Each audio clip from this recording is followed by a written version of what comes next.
I want to be clear.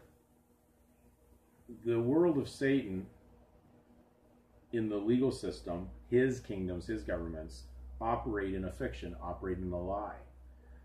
You can't have a lie without truth, because a lie can't be a lie on its own. It requires truth and error to make a lie. Very simple. I hope you get your head around that concept.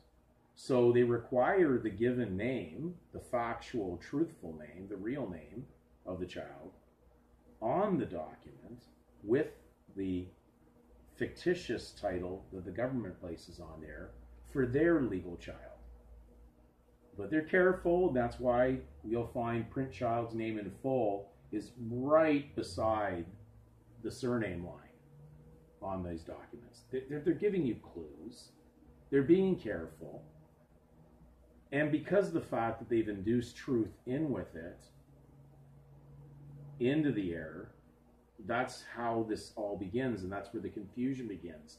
When you mix two things together that don't belong, that's confusion, but in law, that's merger.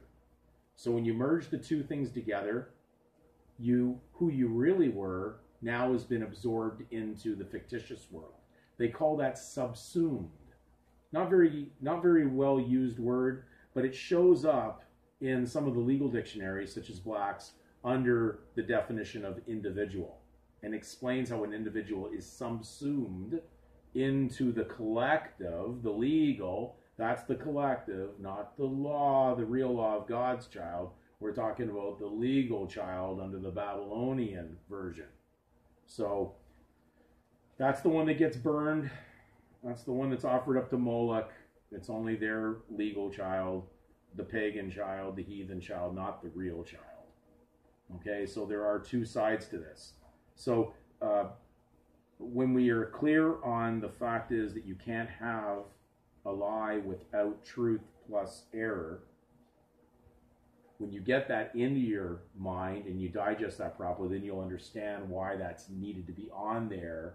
The legal world required that in order to begin the inducement, to induce one into legal labor.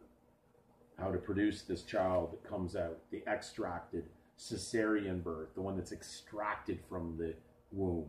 It's the representation of the cesarean birth, the Caesar's birth child. It's just extracted.